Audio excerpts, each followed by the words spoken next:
Welcome to Mind Meets Body and Soul, a podcast that connects the dots between clinical mental health and spiritual holistic wellness. I'm Heather, a licensed clinical social worker and mental health guru. And I'm Devon, a Reiki master, spiritual teacher, and lover of all things woo-woo. We're here to discuss various wellness topics, highlighting the connection between the mind, body, and soul. We'll be offering nuggets of wisdom from each of our fields with the ultimate goal of bridging the gap between our two worlds. Whether you lean more into cognitive psychology or flow with the woo-woo waters, our intention is to help you prioritize yourself and unlock a fresh perspective to healing, growth, and expansion. We're so excited you're here. Let's jump in. Hello, everybody. Welcome back to another episode of Mind Meets Body and Soul. This is episode 18, and in this episode, we will be sharing part 2 of Devon's plant medicine experience. How's it going, Devon? I'm doing well. How are you, Heather? I'm good. I'm doing well. Bright and shiny today. Yes. And before we jump into part 2 of this plant medicine experience and continuing the conversation that we shared last week, I wanted to take a moment to acknowledge and celebrate us and this podcast. Last weekend, we received a very exciting email from Spotify for podcasters notifying us that we have had over 500 listens now on this podcast. Really exciting. I remember when we hit our first 100 and how excited we were. So to now hit 500 just 4 months in to this podcasting experience is really cool. And that's only on Spotify.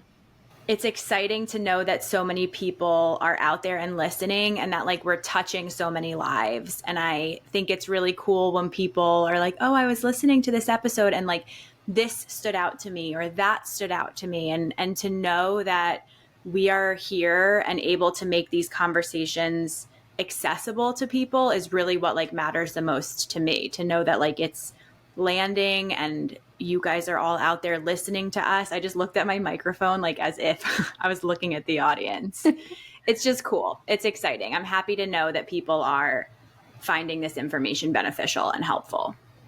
You said it perfectly, and I completely agree. So this is a celebratory moment for us, and then also a huge thank you to our listeners for tuning in week after week, wherever you do, whether that's on Spotify, Apple Podcasts, YouTube, and all the other ones out there. Yeah, really fun, really exciting. So hooray to us, hooray to you for listening. And let's hear about part 2 of this plant medicine experience. Yes. So last week, we spent much of the conversation talking about this element of surrender and the different aspects to surrender. I love how in that conversation, we were able to reframe the concept of surrender from something that originally you had thought was like, had carried a more negative connotation, something that maybe indicated like loss or giving in to something or giving up something. And it's interesting because now we've had this week go by between that recording and this follow-up conversation. And so much has come up around this concept of surrender as well. And I remember that we ended the conversation as you were bringing up this element of grief when it comes to surrender, when it comes to letting go of control. So for those who may need a refresher, why don't we just pick up on this element of grieving when it comes to surrender and having to let go of whether that's control over a scenario or a relationship or a role or an expectation that we may sometimes find ourselves needing to let go of. Surrender, the concept of surrender reminds me so much of radical acceptance, which I know we talked about in a previous episode. But the first pillar, there's 10 pillars of radical acceptance or 10 steps to radical acceptance. And the first one is to notice that you are fighting reality. And I think once we notice that is when we are allowing ourselves to start the process of like letting go of control and surrendering. And I now realize that surrender doesn't mean I'm giving up. It just means I'm letting go of control But that letting go also requires us, I think, to grieve some things. We have to feel sad for what we're letting go, or grieve our expectations, or grieve what we thought was going to be, or what we wanted. Like, I think so much of our life is what we're hoping for. And when we have those hopes, we often have expectations. And sometimes, like, I think we forget that if things don't go our way, it's okay to feel sad about that. It's called disenfranchised grief, where society doesn't think it's acceptable unless we're grieving a death. But we still grieve and have to feel the feelings about the expectations that we had, or grieve the relationship we thought we would have with this person, or grieve whatever it is that comes up that we're letting go. I think that's huge insight there. So thank you for revisiting that and expanding on it, because we don't quite think of the word grief unless, as you said, it's processing the death of somebody. But we are constantly releasing, letting go, shedding all the time. And to think that we can do that without any kind of like emotional reaction or response to that is, it's one of those like silly human me for thinking that there wouldn't be some type of grieving involved. Mm-hmm. Exactly. And that doesn't mean we have to live in this state of grief. It doesn't have to mean that we spend days or weeks there, but we have to feel the feeling, and then we can keep going. Then we can move forward. Exactly. And the reason why when you said that resonated with me so much was because that was a part to this plant medicine experience that I hadn't realized at the time until you mentioned it. Because as I was mentioning, and I think I mentioned this towards the end of the episode, with surrender, it involved, for me, it involved letting go of expectations that I had, or letting go of my hold on things. And it was also a really emotional experience for me because, and there's two parts to this. And, just giving our listeners kind of insight into where we're heading with this conversation, this topic of identity was another like twofold part to this plant medicine experience. The first one being surrender, and the second one being identity. And what I didn't quite realize until you had mentioned this concept of grieving, or this element of grieving, was that I was having a really emotional experience. During this plant medicine experience, I found myself crying a lot and feeling this immense sadness. And one part of that was because here I was starting out the day teaching and training the student before me in Reiki, as the Reiki master, as the spiritual teacher. And then yet when the roles reversed and I was the participant, or I became the student, it was a moment where I experienced like, holy shit, I actually have so much more to learn about myself in this spiritual healing sense. It's not like I ever thought that I was 100% done or 100% perfect or like the master of all things, but experiencing something that was so different from what I'm used to, but also very much valid in the world of holistic healing. It just showed me like, wow, I consider myself to be, and I am, a Reiki master and a spiritual teacher, and yet there's so much more that I don't even know. And that kind of brought up this like existential plus identity crisis where I had to surrender, and now I understand, had to grieve the fact that there's so much more for me to learn about myself and about my role as a healer. I think you're like also kind of summing up adulthood in some way. Like, I remember being little and thinking that the adults around me like had everything figured out and knew all the things. And now I'm here at 32 and I'm like, oh, they didn't know. And they were figuring it out as they go. And that's part of what I'm trying to embrace also. I do know what I know, and I've learned so much, and I've grown so much, and I'm excited to keep growing. I remember turning 26 and I was panicking. I was like, oh my gosh, like midlife crisis or quarter life crisis. And then I remember turning 30 and I'm like, this is cool. Like, I'm so different than I was 10 years ago and 15 years ago. And I'm so excited now to see how I'm going to keep growing in the next 10 years and the next 10 years. And I think that to me was a surrender in learning that like, I don't know half of what I'm going to know over the course of the rest of my life. And like, how cool is that? Like being able to surrender to that, but also then embrace that. Absolutely. And I'm really happy about the times that we're in right now where we have outlets and resources like this podcast or like social media, you know, being used in a really positive way in which we are normalizing these things. Like how refreshing would it have, or I don't know, maybe not at the time, but I find it really refreshing to hear from people older than me that they're still figuring it out too. I guess in a way it's like a little concerning. Maybe that's why we didn't hear it as young kids, because then we'd be like, what do you mean you're still figuring it out? Like that would be really scary. But now as an adult, I do find it really comforting knowing that we are all just sometimes messily stumbling around, throwing things at the wall and seeing what sticks and figuring it out. And that's okay. And there's actually a lot of expansion that happens when we acknowledge that we don't know everything and that there's so much more ahead. Like it's in the depths of my identity crisis here. It was one part sadness, second part excitement and curiosity for what's to come. Yeah. I even think when you're talking about like identity, I'm thinking a lot about my parents in this conversation. And I'm thinking like how as a child, I thought they knew everything. And now I'm realizing like maybe they didn't, but they were doing the best that they could. But also I'm thinking like we think of ourselves, we think of identity as like this place, or we think of a person as this role. Like my teacher is my teacher and nothing else, right? It's like weird to see your teacher in the grocery store. Your mom and your dad or your parent is your parent.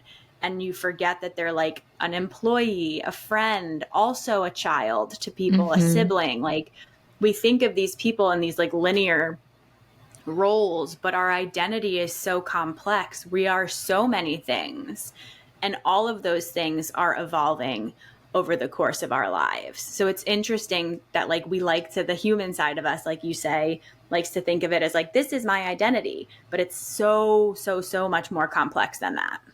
For sure. Yeah. We definitely take comfort in having these very defined roles, these identities, these boxes that we place or that other people or that society places us in. There's definitely comfort in that.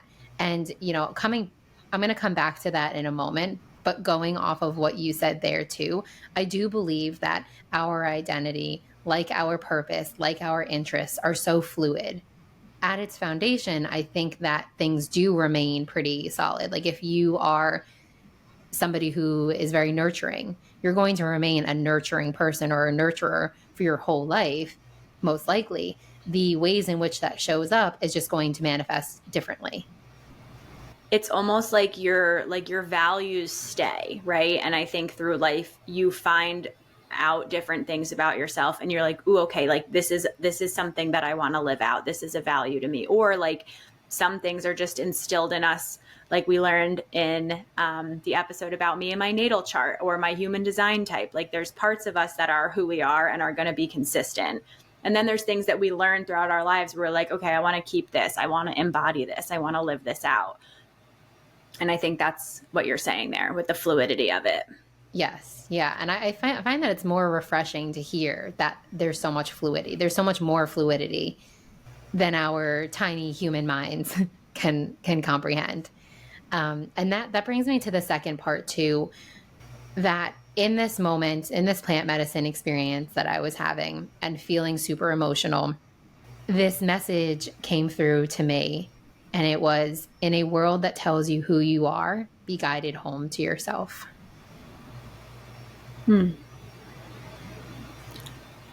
I love that because I think we are the constant thing. We always have, ourself is our body, our soul, our home, like a lot of not physical home, like our body is our home. And like, we're often like looking outward for answers and control and things. But that message, I think, is so deep because it's like turning it around and coming back to yourself and looking inward. And like, we have the answers. We know the answers inside of us. We just have to come home and come inward to be able to figure that out. Exactly. Yeah. And it's a message that has stuck with me since. It really hit home for me. As I just mentioned, like, we've been placed inside of these boxes with these labels on us for our whole life. We constantly are, every single day. And there is a lot of comfort in that, but there's also some restriction in that. And so asking yourself the question, who am I, or rather, who do I want to be, is such an empowering question, because it really brings the truth that, like, you get to decide. You get to decide who you are, who you want to be, how you want to show up. And so I think that that message was perfectly timed, and one that reaches those who resonate with it in whatever way it does. It's powerful. Yeah. It's powerful. It's humbling. I mean, it's what kind of kickstarted me into this identity crisis, both positive seeming and negative seeming. And especially what came up for me was, as an adopted individual, my identity shifted drastically from the moment that I was adopted. I was given this whole new identity. And so for me, on the personal level, it's been really emotional. It's been really confusing, because I find myself in this place now wanting to, like, dig deeper and go back to my roots and find out more. And so I imagine that regardless of those who are adopted or not, anybody that's had like a drastic shift in identity may be experiencing similar things where they're starting to question, like, okay, who was I before this? Does that make sense? It does. And that's the grief part. We have to be able to let go and release things and grieve them in order to use that space for the new things that are to come. It's like cleaning out your closet, right? Like, you have to get rid of some of the things that are in there, and some of them might be sentimental, and you feel some type of way about it. And you can feel that way and know that it's still good for you, because the new stuff that's coming is still going to be amazing. And that's where, like, two things can be true at the same time, right? Here comes the duality conversation that we had, where it's okay to feel sad and grief and excitement both at the same time, even though they're like conflicting feelings. Both are real and both are valid. Yeah. A beautiful reminder. I love how in all of our conversations, there is so much, like, going back to the previous conversations that we've had and bringing in the elements of all of them, putting them all together. And yeah, for sure, there's a lot of grief there. And it kind of makes me wonder too, like, as I was asking, or as I was suggesting that with any type of identity shift, like, for example, I hope you don't mind me asking this, you becoming a married woman, for you, was there some kind of like identity, not crisis, but like oh my gosh, I'm going from being Heather Rizzo, right, to Heather Raffanello? It's funny, I'm laughing because I don't know if my friend Caitlin remembers this or not, but one of the last nights of my bachelorette party, I remember laying in bed and I like started sobbing, and I looked at her and I was like, oh, this is it. Like, this is a forever thing. Like, oh my gosh, like, I'm going to be like not stuck with him because I love him like endlessly, but like, I've never been with the same person for my whole life. And like, I just had this like overwhelming wave of anxiety where I was like, is this the right decision? And like, again, he's listening. Hi, Nick. Like, not doubting my relationship with him at all, but more like, am I going to be able to sustain this? Like, my whole life ahead of me is longer than the life I've lived up to this point. We were like 28, I think, when we got married. And I was like, I'm going to be married for more than 28 years to this person. So like, it's a long time. And I had the same kind of panic when I was graduating college. I was like, oh my gosh, like, this is it. Like, my whole life I've known being a student. I've been in school my whole life, and now I'll never be in school again. what does this mean for me? There's this like, it almost feels like standing on the edge of a cliff and there's like fog and you don't know what's ahead of you. Mm-hmm. But learning to like embrace that and be excited by it, I think is what we're trying to say. We have the choice to be able to embody or do. Yeah. Yeah. Beautiful. Thank you for sharing that too. And what I'm finding from these examples is like we experience these identity crises multiple times throughout our life, sometimes with even like, you know, in a matter of days, months, years. When I turned 30, the more leading up to 30, I was so excited because I, you know, as I shared, I love my birthdays. But the morning of my birthday, when I woke up and realized that I was 30, there was a moment of excitement, but there was also a moment of, oh my God, I'm not in my 20s anymore. I can officially say that I am in my 30s. And how weird is that? And there was a moment of like emotion connected to that too. And so I think from this conversation, what I'm gauging is that no matter like how big that identity is, whether that's something like adoption or something like getting married and like changing your last name, or something as simple as even like starting a new job. You know, I think we do experience these emotions and have to process that grief, as you're saying, in some way, because leaving the comfort zone and jumping into the unknown is definitely scary. I have this graphic that I use that visualizes everything that we're saying. There's our comfort zone, and then there's our discomfort zone. We're like right outside of our comfort zone. We are like, our skin is crawling. We're so uncomfortable. It feels so icky. But then beyond that is our learning zone and then our growth zone. And like, if we can just get out of that comfort zone for long enough, or even if that's like into the comfort zone, into the discomfort zone, back in our comfort zone, back into discomfort, even if we're like vacillating there for a little, if we can learn to sit there long enough, we will learn and we will grow. It's just impossible for us not to. Yeah.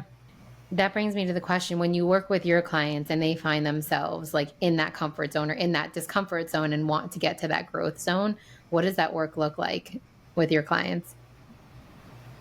It's figuring out how to keep your eye on the prize. I don't know have you seen the movie Maleficent? Mm-mm. It's with Angelina Jolie. And there's this like scary, thick woods that like protect this beautiful, like fairy tale magical land. And like, I'll tell them like, we have to get through the scary, dark, thorny woods in order to get to like the beautiful, magical world that we're trying to get through. So like, I'll set the stage with that like this will be hard and scary and still worth it. But then it's just figuring out how emotionally strong or how tolerant are you currently? What can you handle? And how can we safely push you into your discomfort zone consistently so that you're building that strength? Like when you're going to the gym to build your muscles, you're not going to pick up the heaviest weight on the weight rack. You have to start small. So we have to figure out how can we start picking up those smaller weights consistently and build up that tolerance, because I want you to feel successful at this. To me, it's more important to go slow and steady than it is to go too fast and like burn ourselves out or lose our confidence. Like I want to be building confidence while we're also doing the hard thing. And perfect example too, like I can just see how this ties into this identity aspect or this identity conversation that we're having. I was talking to a friend earlier actually on the topic of like changing your last name after getting married. And she was telling me that for her, like it just didn't feel comfortable for her to go like full force change everything, you know, like social media, legal, passport, driver's license and whatnot. But for her, what she found comforting was like just starting with like her Facebook last name and changing it there. And that's what I was thinking of as you were explaining this like emotional tolerance construct and the example of the movie. Sometimes we do have to work our way through the discomfort zone, but in a way that still feels safe for us to get to where we want to go. Right. We just have to, everybody has a different pace. Some people love a like head first dive into the pool, and like that's good for you, and we'll work at that speed too. But like I just think it's important to know that everybody's pace and speed with this will be different, and it just has to feel like it's going to feel uncomfortable, but I want it to feel safely uncomfortable, if that makes any sense at all. Comfortably uncomfortable. Comfortably uncomfortable. And honestly, that felt like something I needed to hear too. So thank you, therapist Heather, because and as I'm reflecting on my own like identity crisis experience, I think a part of me was feeling very overwhelmed in acknowledging that I didn't know and that I had so much to learn, because I felt like I had this pressure for some reason, this pressure from nobody but myself to have it figured out.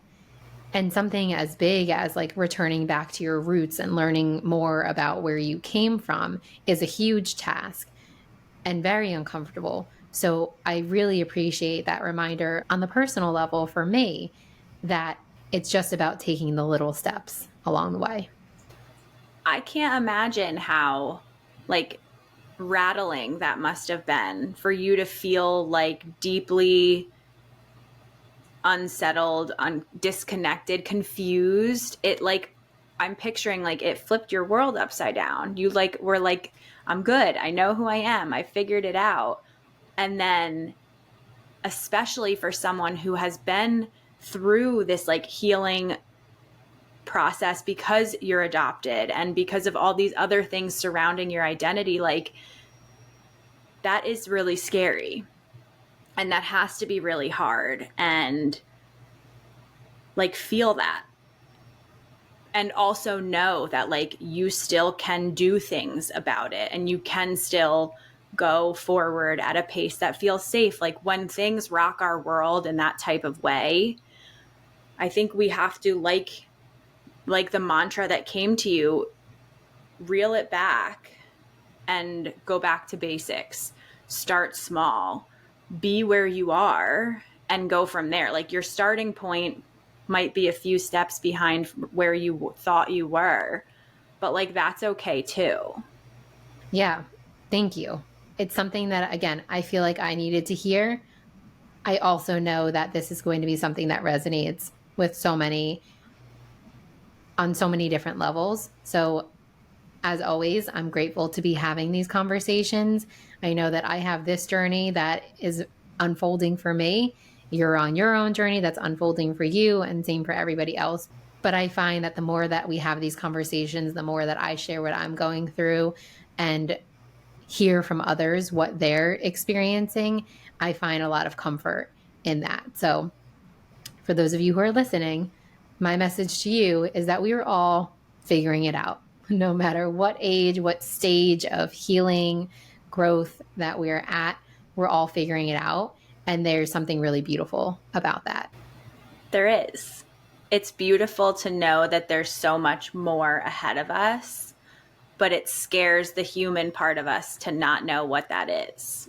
So both, again, duality, both can exist and both are real. And if we can just be open to the excitement of what's to come, I think that helps balance out like the fear of not knowing what that's going to be.